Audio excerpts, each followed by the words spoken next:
Alhamdulillahi Rabbil Alamin. Assalatu wassalamu ala ashrafil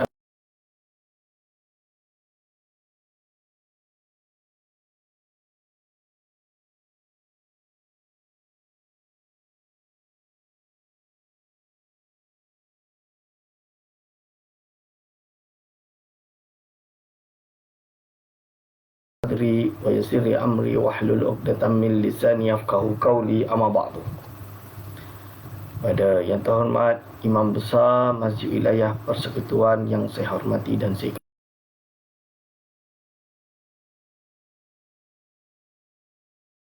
masjid yang mulia ini, wabil khusus kepada segenap hadirin wal hadirat hafizakumullah.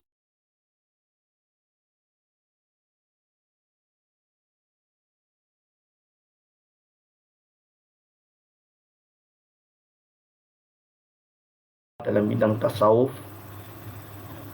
yang mana pada sekarang ini kita sedang atau lagi membahas tentang adab-adab ataupun nasihat kepada para pendakwah. Hadirin wal hadirat hafizakumullah, muallif selanjutnya berkata, wa hadza tariqul wa'dhi wan nasihah. Inilah jalan untuk memberi nasihat atau memberi mau'izah, preaching. Maknanya dia macam tu. Maksud dia apa, tuan-tuan dan puan-puan hadirin wal hadirat hafizakumullah? Yang dimaksudkan dengan mu'alif di sini bahawa apa yang disebutkan sebelum ini, seperti tidak menggunakan bahasa-bahasa rumus yang susah untuk difahami oleh seseorang ketika memberi nasihat kepada orang awam. Dia kenalah cuba untuk mencari istilah-istilah yang simple, yang mudah difahami, yang direct dan tidak membawa kekeliruan. Lalu mu'alif memberi nasihat, wa kullu wa'dhin la yakunu hakadha fahuwa wabalun ala man qala wa sami'a. Semua orang atau semua pendakwah, orang yang memberi nasihat, yang tidak mengikut tata cara seperti ini, dia hanya akan memberi suatu musibah, memberi suatu bala kepada orang yang berkata dan orang yang mendengarkan. Dialah suatu permasalahan, a problematic person, yang akan membuka pintu kemungkaran yang lebih besar, membawa permasalahan yang lebih besar. Balqila, balah dikatakan, balqila, balah dikatakan, innahu ghulun wa syaitanun, bahawa orang seperti ini adalah macam ghulun tu, macam macam apa dia panggil, goblins, lebih kurang macam tu. Ghulun wa syaitanun, atau bahkan disebut sebagai syaitan. Nauzubillah min zalik. Yani yadhabu bil khalqi anit tariqi wa yuhlikuhum. Dia membawa manusia kepada satu jalan daripada jalan yang lurus dan akan merosakkan mereka. Itu yang dimaksud. Jadi mereka ini justru akan membuka ruang untuk menghancurkan umat, ruang untuk akan membawa kepada kehancuran, kesesatan, kepada jalan-jalan yang tidak lurus.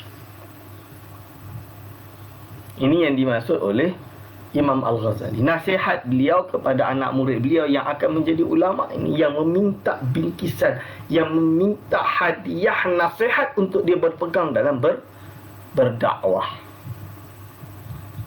Fayajibu alaihim an yafirru minhu. Wajib atas mereka, iaitu umat manusia, untuk lari daripada pendakwah yang seperti ini, yang justru akan membuka pintu kemungkaran lebih besar daripada kebaikan, yang justru akan menyebabkan fitnah lagi besar terhadap umat.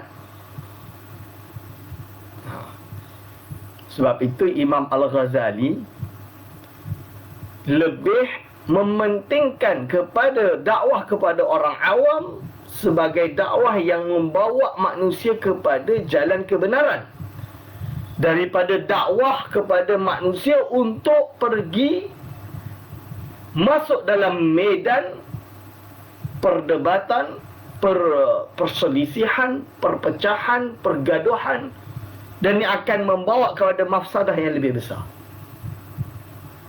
Ini yang disebut.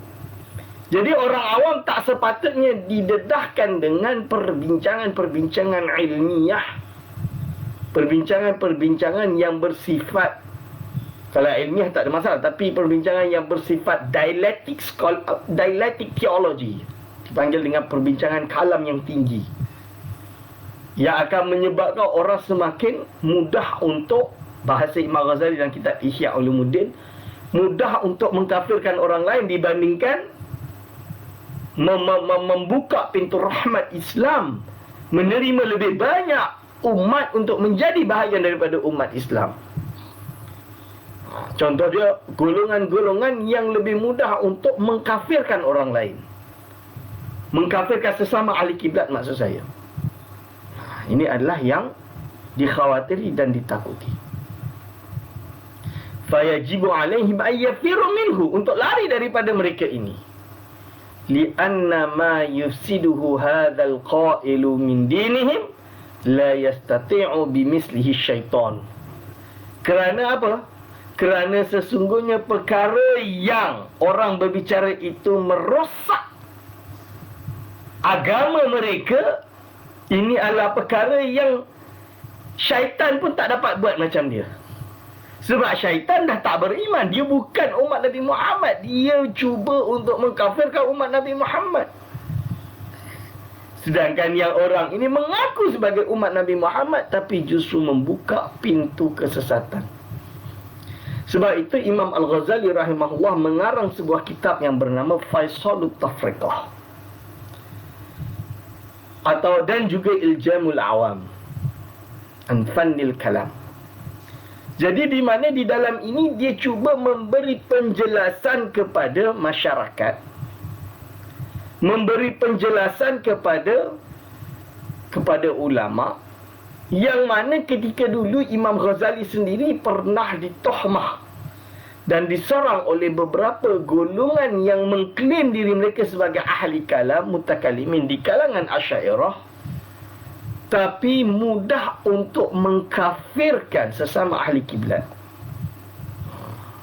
Ni je kafir, begini je kafir, semuanya kafir. Sebab itu Imam Ghazali tulis dalam kitab Al-Iqtisad fil I'tiqad juga, kita tak boleh mudah mengkafirkan sesama ahli kiblat. Tidak boleh mudah mengkafirkan sesama ahli kiblat.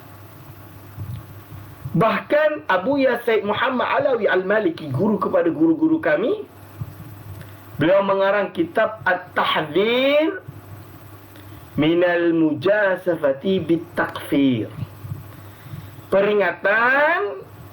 Peringatan untuk tidak, warning lah, peringatan yang bersifat warning untuk tidak mudah-mudah jatuh dalam mengkafirkan orang.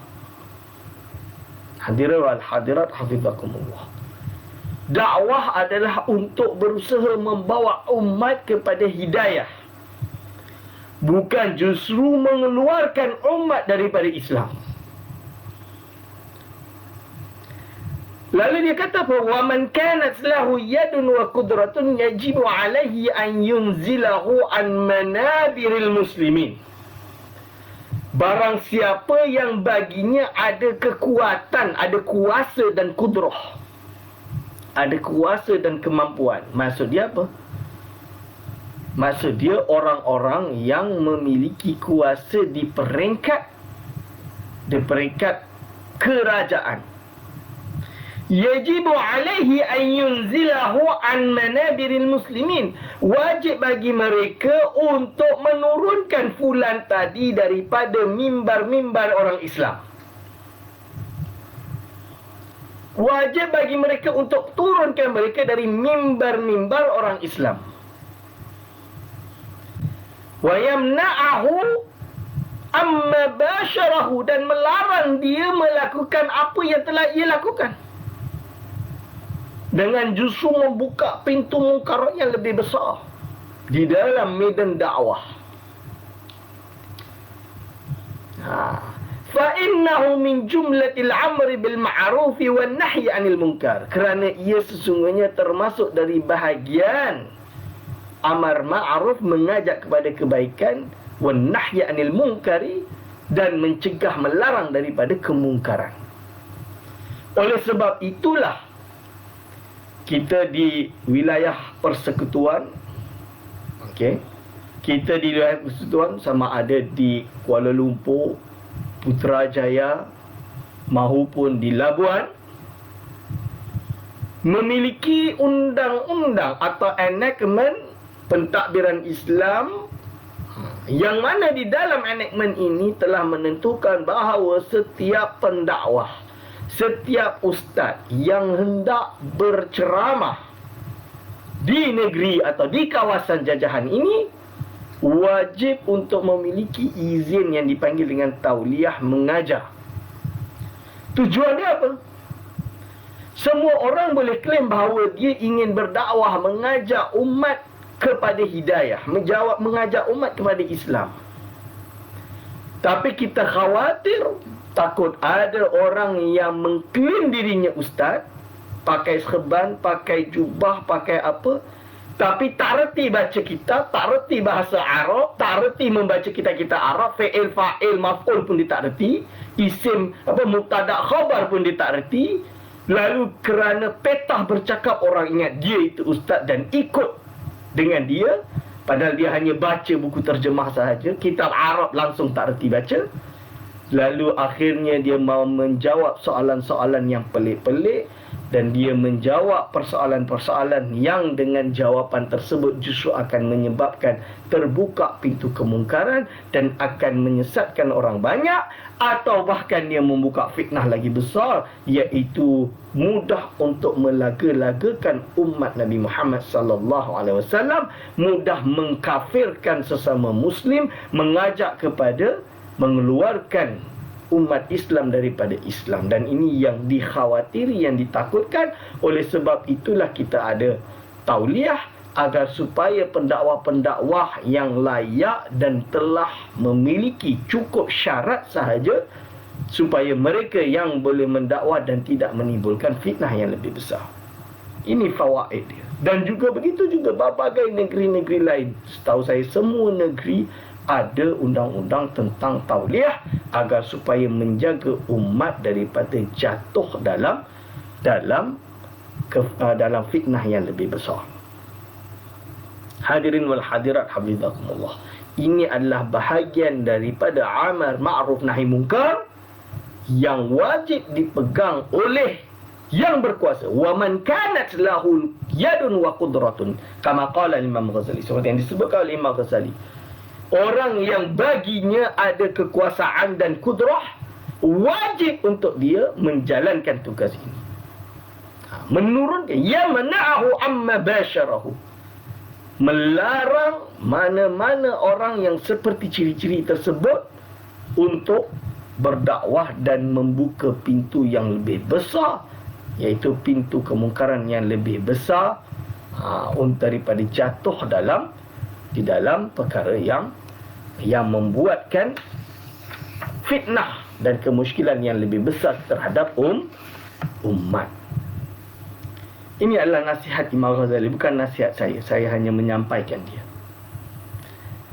Hadirin wal hadirat hafizakumullah. Lalu Imam Ghazali berkata, wa thalithu mimma tad'u alla tukhalital umara'a was-salatin. Perkara yang ketiga yang wajib untuk engkau tinggalkan, yang wajib untuk engkau buat, atau maksud dia perkara yang dia kena buat, adalah alla tukhalital umara'a was-salatina, agar supaya engkau tidak bercampur baur dengan para umara, ahli politik, atau umara ini dipanggil dalam bahasa Arab sebagai amirun. Jamak kepada amir adalah umara. Maksud dia pemimpin berkuasa. Pada waktu itu umara seperti pasha-pasha dan lain-lain.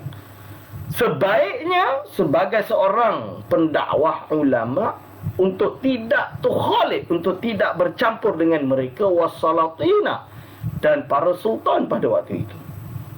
Wala tarahum, dan engkau jangan pergi menemui mereka. Wala tarahum, dan tidak engkau sebaiknya tidak engkau melihat mereka, pergi menemui mereka. Li'anna ru'yatahum, kerana sesungguhnya pergi datang melihat mereka, wa mujalasatahum, dan duduk bersama mereka, wa mukhalatatahum, dan juga bercampur dengan mereka, afatun azimatun, adalah sebuah afat, sebuah bahaya yang sangat besar. Ini kata-kata Imam Al-Ghazali rahimahullah dalam kitab Ayyuhal Walad. Sebab itu, kalau kita pergi ke banyak tempat-tempat universiti Islam yang lebih tua daripada negara Malaysia ini, seperti Jami'atul Qarawiyyin, Universiti Al-Qarawiyyin yang ada di Maghrib, yang mana Universiti Al-Qarawiyyin adalah tempat sarjana Islam yang lahir darinya banyak. Atau kita pergi ke Tunisia, ada Jami'at Zaitunah. Kita pergi lagi ke Mesir, ada Universiti Al-Azhar Al-Sharif. Ulama-ulama mereka berlepas diri daripada menjadi seorang ahli politik. Dia kena bebas daripada kengkangan politik. Dia kena tidak ikut di dalam pertempuran politik. Maksud dia di dalam percaturan politik.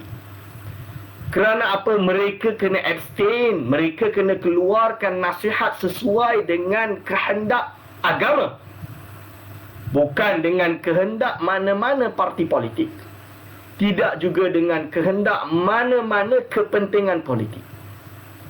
Mereka kena telus. Ini yang disebut sebagai, iaitu ahli akademik kalau hari ini.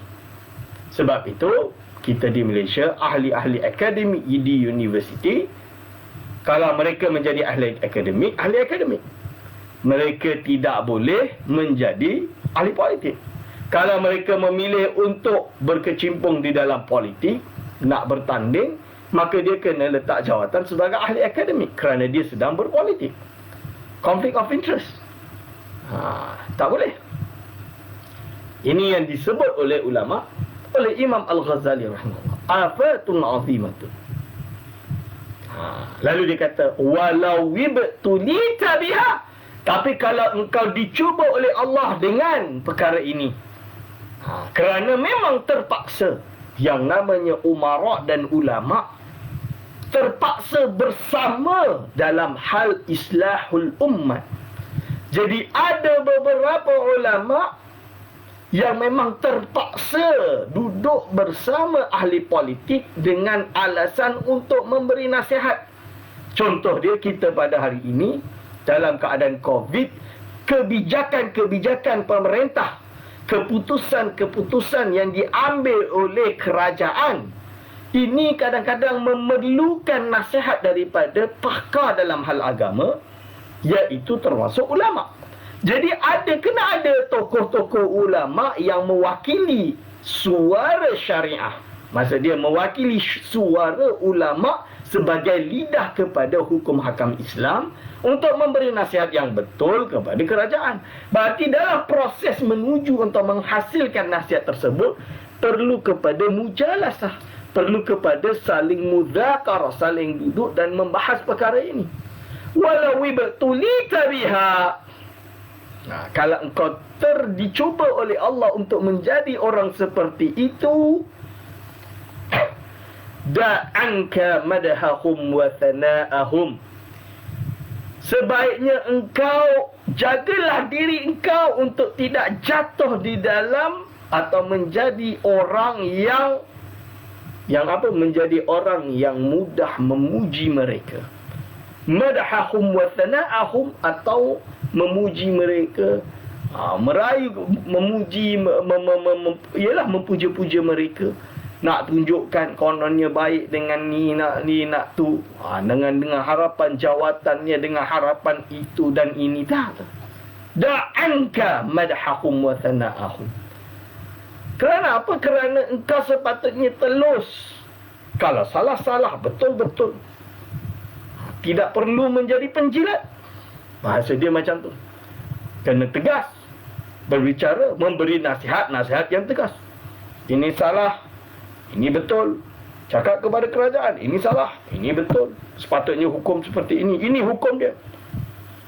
Bukan mengeluarkan hukum sesuai dengan kehendak ahli politik, tapi mengeluarkan hukum sesuai dengan neraca syariat. Ini yang disebut oleh Imam Al-Ghazali rahimahullah. Kena tegas. Kita kena tegas. Li'anna Allah Ta'ala, kerana sesungguhnya Allah Ta'ala yaghdabu, murka, idza mudiha al-fasiq wa dhalimu, ketika mana ada orang fasik dan orang zalim itu dipuji. Kerana apa? Kerana Imam Ghazali memberi gambaran bahawa di zaman dia, kebanyakan ahli politik di zaman dia adalah golongan-golongan fasik dan zalim. Misalnya, seorang amir, dia mengambil duit zakat di zaman Imam Ghazali ini, dikumpulkan di dalam Baitul Mal, tapi dia belum mentasarufkan, sehingga kan lambat mentasarufkan tersebut. Apakah tidak zalim? Maka dia jatuh dalam zalim. Lalu datang ulama, dia pun memuji, oh amir ini hebat, amir ini di depan amir tersebut, dengan harapan mendapatkan jawatan dan lain-lain. Ini yang Imam Ghazali sebut, idza mudiha al-fasiq wa dhalimu, maka Allah SWT yaghdab, murka terhadap. Wa man da'a li tuli baqaihim faqad ahabba ayyusa ayyusallahu fi ardi. Barang siapa yang mengajak untuk lebih lama duduk bersama mereka, bercampur dengan mereka, ikut di dalam hal benda-benda macam ni, faqad ahabba ayyusallahu fi ardi, maka dia juga boleh dikatakan suka untuk bermaksiat kepada Allah, suka untuk menderhaka kepada Allah di bumi ini. Ini nasihat Imam Al-Ghazali rahimahullah. Nasihat Imam Al-Ghazali rahimahullah. Dan juga saya menasihatkan diri saya untuk tidak sampai jatuh di dalam golongan seperti ini. Tu, warabi'u mimma tad'u. Yang keempat, mimma tad'u, dari perkara yang wajib engkau tinggalkan.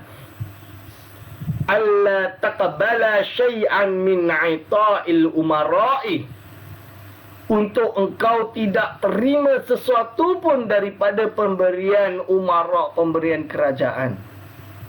Wa hadayahum, dan hadiah-hadiah mereka. Ini yang paling susahlah kita hari ini. Kerana apa? Kerana memang kadang kita tidak sedar, apabila ada ahli politik baik dengan kita dan memberi hadiah kepada kita. Memberi hadiah, tujuan dia tidak lain tidak bukan hanya ingin supaya kita menjadi orang dia, dan ketika sampai waktunya dia akan menggunakan kita, dan ini yang ditakuti. Takuti oleh ulama-ulama zaman dahulu. Saya membawakan sebuah kisah Imam As-Sanusi rahimahullah, ketika dia menjadi imam besar di Tilimsan, pernah akan diberi banyak harta. untuk menarik Imam As-Sanusi rahimahullah untuk menjadi orang kepada penguasa tersebut. Tapi Imam Sanusi semakin menolak, semakin menjauh, semakin menjauh. Ketika ditanya oleh Amir tersebut, dipanggil untuk datang menghadap, dia menolak untuk menghadap. Tapi justru dia menghantar surat jawapan, dia kata dia takut mengambil harta kezaliman. Seperti itu. Kalau tidak tuan yang zalim, yang pasti saya akan jadi orang yang zalim. Itu jawapan Imam As-Sanusi rahimahullah. Bagaimana Imam Sanusi tegas dalam hal perkara ini. Li'alla taqbala syai'an min ata'il umara'i wa hadayahum. Wa in 'alimta annaha minal halali, walaupun engkau tahu bahawa sesungguhnya ia adalah perkara yang halal, sebaiknya untuk dijauhi, takut syubhat. Walaupun ustaz ini halal. Ini jawapan. Li'anna tama'a minhum yufsidu ad-dina.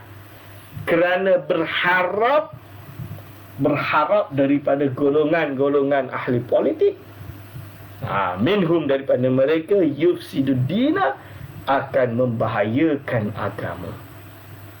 Yufsidu dina akan membahayakan agama. Ini berbeza. Nasihat yang diberikan oleh Imam Al-Ghazali ini dalam konteks kita di Malaysia berbeza. Kerana apa? Kerana pada waktu zaman Imam Ghazali itu adalah zaman pemerintahan Abbasiyah, yang mana kekuasaan eksekutif berada di bawah khilafah Abbasiyah. Tapi kita di hari ini di Malaysia, kita telah memisahkan kekuasaan tersebut, yang mana sultah diniyah berada di bawah sultan-sultan kita, sedangkan sultah siasiyah, kekuasaan politik, eksekutif politik, berada di bawah kekuasaan Dewan Rakyat atau dipanggil dengan parlimen dan juga kerajaan itu sendiri. Itu, dan dipisahkan juga bahawa kekuasaan mahkamah yudikatif daripada kekuasaan eksekutif. Jadi konteks ni mungkin berbeza. Kerana pada waktu itu semuanya sentral kepada satu orang. Li'anna tama'a minhum yufsidu dina, akan membahayakan agama. Li'annahu yatawalladu minhu al-mudahanah wa mura'atu janibihim wal muwafaqatu fi dhulmihim. Hadha kulluhu fasadun fid din. Kerana dengan berharap daripada mereka, harta ahli politik seperti ini, akan membahayakan agama, kerana ia akan melahirkan, iaitu apa? Mudahanah. Dia akan jadi bias lah basically. Mura'atu janibihim. Lebih kurang macam ni lah.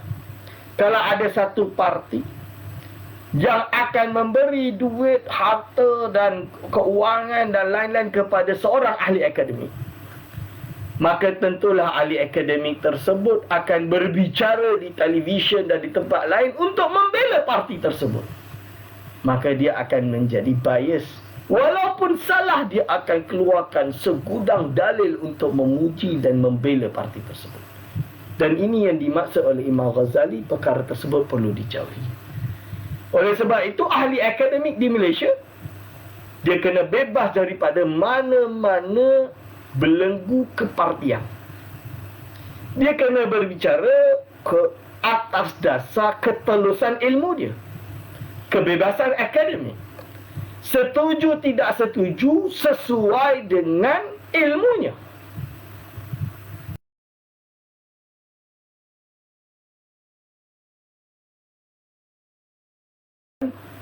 Menutup kemungkinan nasihat-nasihat yang bernas secara akademik agar mendapatkan keputusan yang benar. Sebab itu tidak boleh. Dia kena ada kebebasan politik, kebebasan akademik, agar supaya apa yang keluar daripada mereka itu benar-benar telus. Dan ini dilakukan oleh seluruh universiti seluruh dunia pada hari ini, kebanyakanlah. Kalau pergi hatta di University Oxford yang kita duk bangga-banggakan hari ini, University Oxford, Cambridge, Harvard, kalau ada seseorang ahli akademi ingin masuk dan bergiat di dalam politik, dia kena letak jawatan dia sebagai ahli akademi. Begitu juga kita di Malaysia. Wa mura'atu janibihi, kerana dia akan jaga apa yang ada di sisi dia. Wal muwafaqatu fi zulmihim, justru akan muwafaqah fi zulmihim, dan akan setuju dalam kezaliman tersebut kalau terjadi. Ini yang bahaya. Kalau ada satu kezaliman, mungkin dia justru akan muwafaqah fi zulmihim. Wa hadha kulluhu fasadun fid din. Semua perkara ini adalah kerusakan di dalam agama. Imam Ghazali. Imam Ghazali juga menyebut di dalam kitab Ihya Ulumuddin.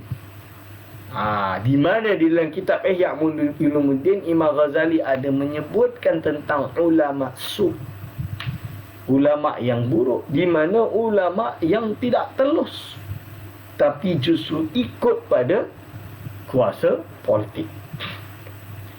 Wa aqallu madarratihi, paling sedikit mudarat dia, paling sedikit mudarat dia, annaka idza qabilta atayahu, sesungguhnya engkau ketika mana menerima pemberian mereka, wantafa'ata min dunyahu, dan engkau mengambil manfaat dari keduniaan mereka, ahbabtahum, engkau akan mencintai mereka.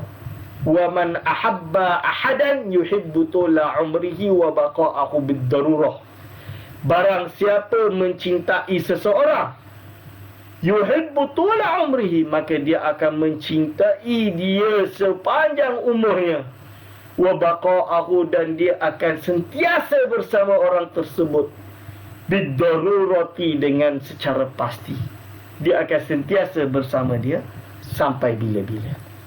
Ini yang disebut oleh ulama. Wa baqa'ahu bid-darurah. Wa fi mahabbati baqa'iz zalimi, di dalam mencintai kekal bersama dengan orang yang zalim.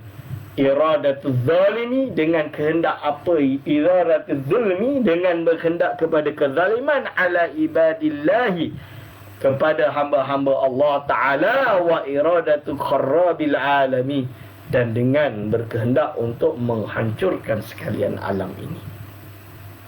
Fa ayyu syai'in yakunu adarra min hadha lid-dini wal 'aqibati, mana satu yang lebih bahaya daripada perkara ini bagi agama dan akibatnya? Mana satu yang paling lebih bahaya? Itu dia nak kata macam tu. Ini yang lebih bahaya, membahaya kepada umat, membahayakan kepada agama, membahayakan kepada kesucian agama ini. Wa iyyaka, janganlah, hati-hatilah, iyyaka, hati-hatilah, an tukhda'a bistihwa'i syaitani, untuk engkau tertipu dengan permainan syaitan. Hati-hati, jangan sampai kita terjatuh di dalam tipu daya syaitan, tuan-tuan dan puan-puan. Wa qawli ba'dhin nasi, dan tertipu dengan ucapan sebahagian manusia laka kepada engkau. Jangan sampai tertipu. Wa qawli ba'dhin nasi laka bi annal afdala wal awla an ta'khudha ad-dinara wa dirhama minhum, bahawa kononnya yang lebih afdal dan lebih utama adalah untuk engkau mengambil dinar, mengambil duit, wa dirhama, dan dirham, minhum, daripada golongan politik ini, wa tufarriquhuma bainal fuqara'i wal masakin, Dan engkau ambil harta tadi untuk kau bagi kepada orang fakir dan miskin. Tufarriquhuma bainal fuqara'i wal masakin. Kenapa ustaz tak boleh? Padahal kita ambil lalu kita bagi kepada golongan fuqara' dan masakin. Kan lebih baik. Tapi Imam Ghazali melihat sesuatu yang lebih jauh. Melihat daripada jauh. Jauh daripada pandangan kita. Imam Ghazali itu selalu melihat sesuatu, melihat dengan pandangan yang lebih jauh. فَإِنَّهُمْ يُنْفِقُونَ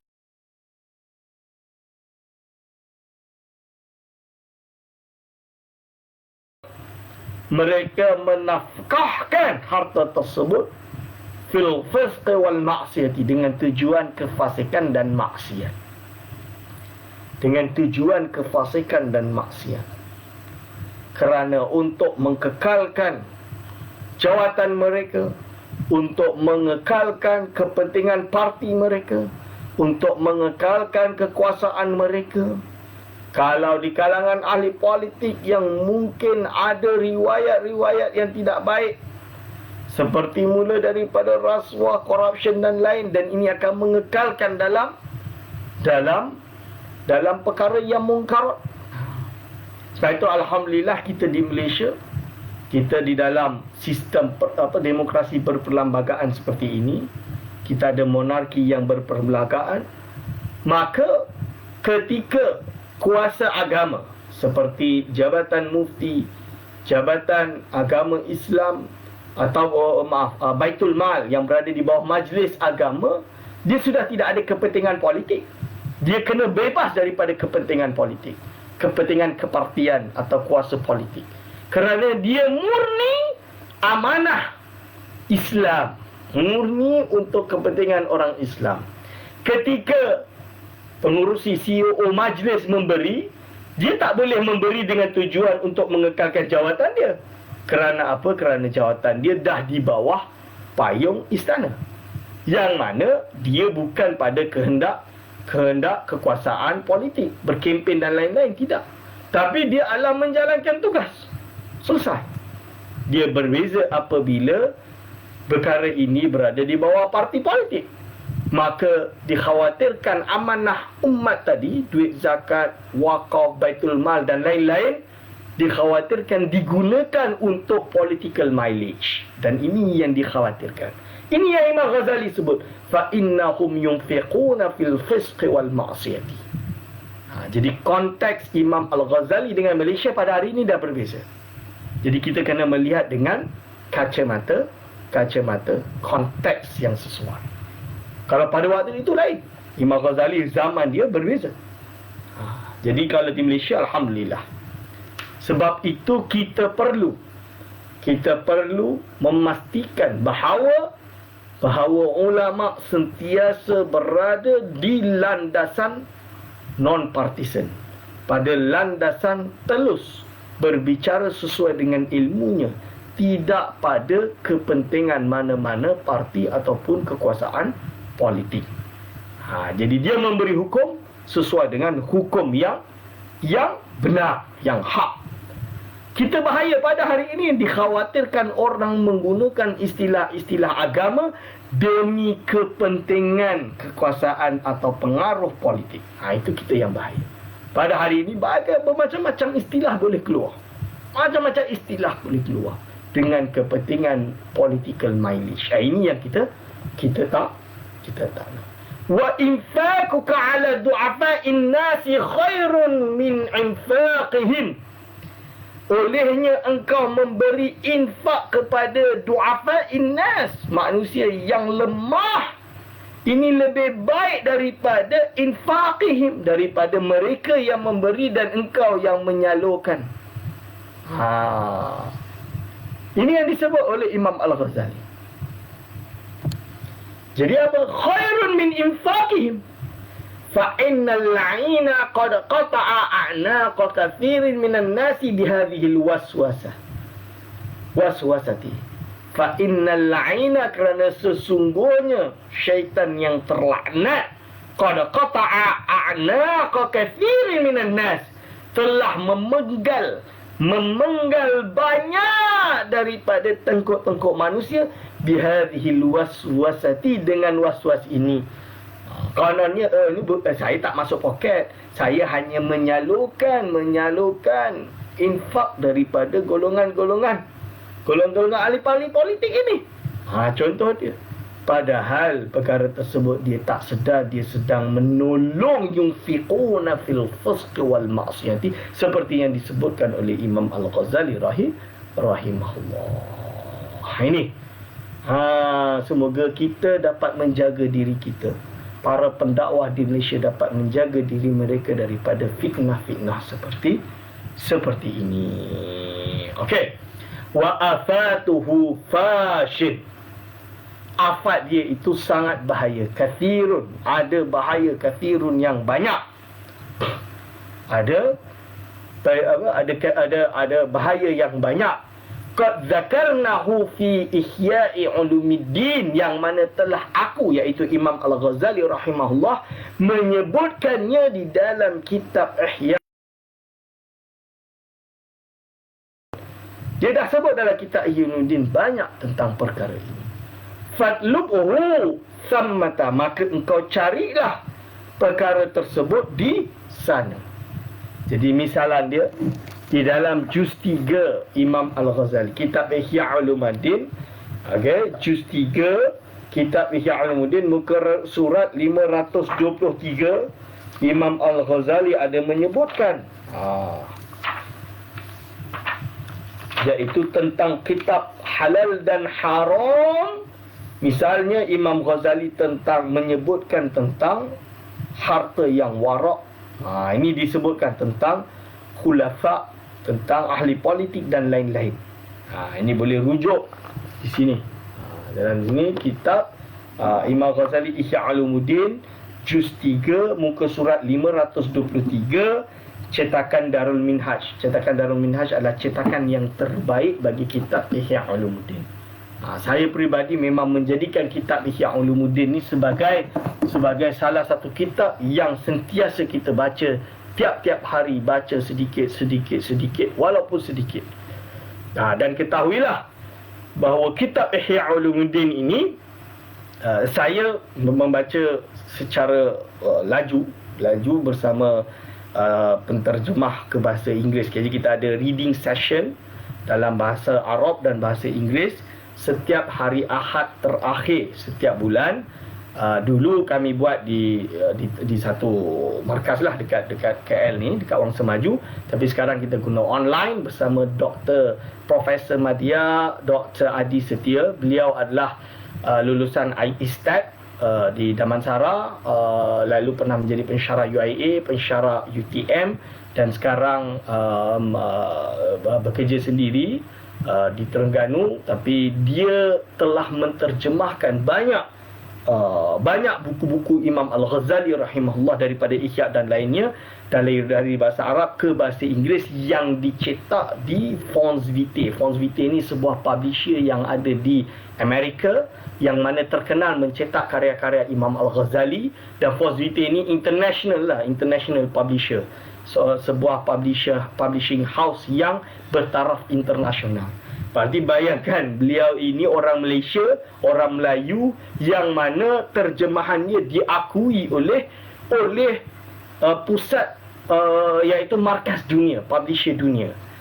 Of course kita ada banyak orang Malaysia yang bertaraf seperti itu, tapi beliau adalah salah seorang di dalam dunia Islam. Dan ulama dunia mengakui terjemahan beliau termasuk yang paling accurate. Jadi kita ada reading session untuk mengenal Imam Ghazali.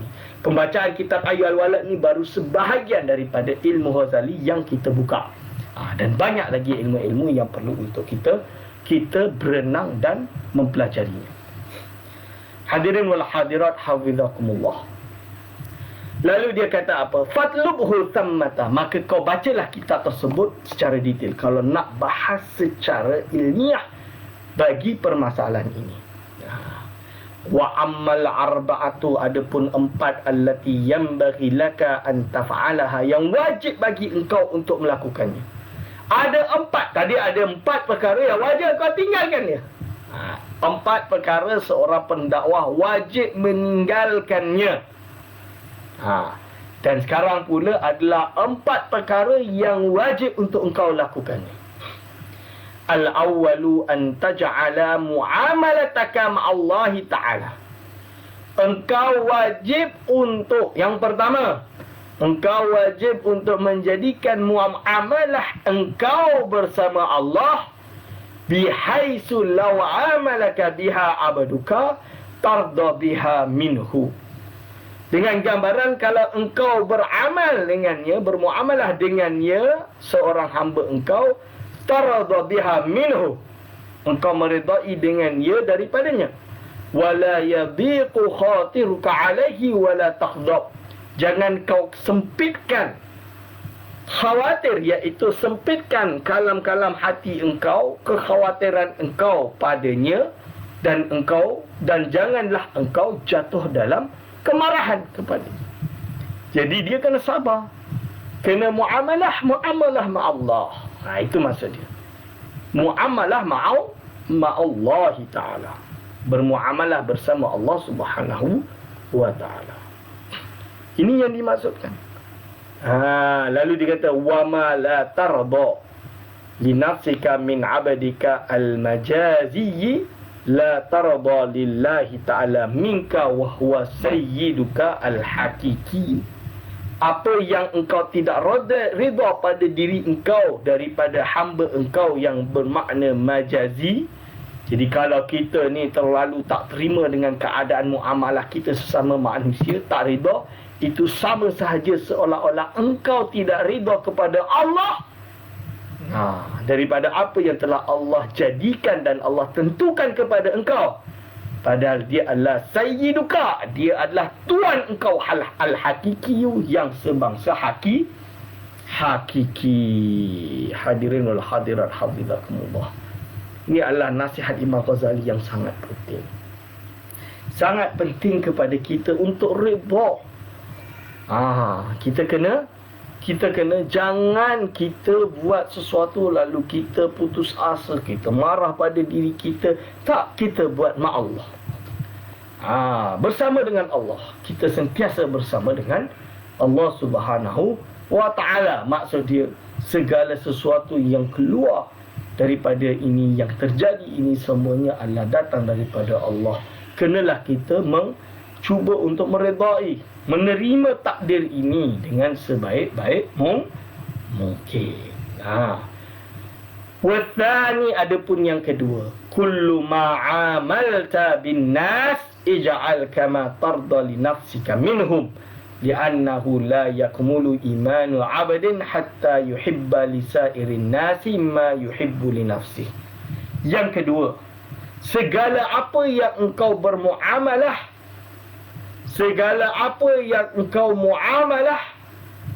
bermuamalah bin nasi dengan manusia, ij'al kama tarda li nafsika, jadikanlah ia seperti engkau meridai dengan diri engkau. Jadi yang pertama, kita kena terima apa yang telah berada pada diri kita ini, yang Allah jadikan pada diri kita ini, kita redha. Yang kedua, apa hubungan kita dengan manusia lain, kita juga kena redha. Tarda li nafsika minhum, dari apa yang diorang buat pada kita, kita redha. Kita redha li'annahu la yakmulu imanu 'abdin hatta yuhibba li sa'irin nasi ma yuhibbu li nafsihi. Kerana sesungguhnya tidak akan sempurna iman seorang hamba sehinggalah dia mencintai bagi sekalian manusia apa yang dia cintai pada diri dia sendiri. Jadi kalau kita cinta diri kita, kita sayang diri kita, kalau kita redha dengan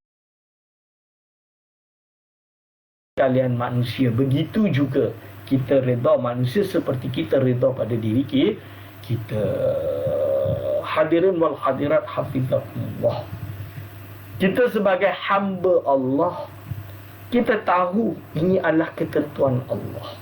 Dalam keadaan yang susah seperti ini, dalam keadaan COVID yang susah seperti ini, di mana bisnes jatuh, semua banyak perkara jatuh, banyak perkara kita dalam keadaan kesusahan, maka kita memerlukan kepada kesabaran. Kita memerlukan kepada kesabaran. Ini yang perlu. perlu untuk bersabar. Balak datang, sabar. Baik datang, syukur. Dia kena macam tu. Syukur, baik datang, syukur. Sabar datang, balak datang, sabar. Belum terjadi, tawakal. Jadi umat Islam diperintahkan untuk memiliki 3 sifat. Sebelum terjadi sesuatu, apapun tindakan kita, apapun perbuatan kita, kita bertawakal kepada Allah Subhanahu wa Ta'ala. Serahkan kepada Allah SWT. Kita tahu bahawa Allah lah sebaik-baiknya zat, tempat untuk kita bersandar. Tawakal kepada Allah sebelum terjadi. Apabila ternyata sudah terjadi dan terjadi itu baik, mendapat kenikmatan, kita kena bersyukur kepada Allah. Syukur kepada Allah. Alhamdulillah dengan nikmat yang kita diberikan oleh Allah. Kita bersyukur kepada Allah. Dan kalau nanti yang datang adalah bala ataupun musibah, ujian daripada Allah, maka kita apa? Maka kita kena bersabar. Dan kita tahu itu datang daripada Allah. Itu ketentuan Allah. Allah menguji kita dengan bala tadi. Maka kita pun bersabar. Ini dia tuan-tuan dan puan-puan. 3 kunci yang diajarkan oleh ulama tasawuf, ulama sufi kepada umat Islam. Hadirin wal hadirat, hafizakumullah. Jadi, kita sebagai umat Islam bukan berarti kita ini menganggap segala sesuatu kita yang usaha. Tak. Tapi kita kena usaha. Itu maksudnya. Kita kena usaha. Ada kasab. Laha maktasabat wa alaiha maktasabat. Tapi pada waktu yang sama juga, kita reda dengan apa yang telah terjadi kerana ia datang daripada Allah Subhanahu wa Ta'ala. Bahawa Allah SWT yang telah mengkadarkan, telah menciptakan segala kadar, segala takdir yang berlaku. Okey. Hadirin wal hadirat, hafizakumullah. Wa thalithu, idza qara'ta aw talaqta aqulu qawli hadza astaghfirullah li wa lakum. InsyaAllah kita berhenti di sini. Ini adalah penerangan yang sangat panjang. Dan kita akan sambung insya-Allah pada minggu hadapan. Segala salah silap daripada saya mohon sebesar-besarnya minta maaf, minta ampun kalau ada yang tersilap. Aqulu qauli hadza astaghfirullah li wa lakum. Wassalamu alaikum warahmatullahi wabarakatuh.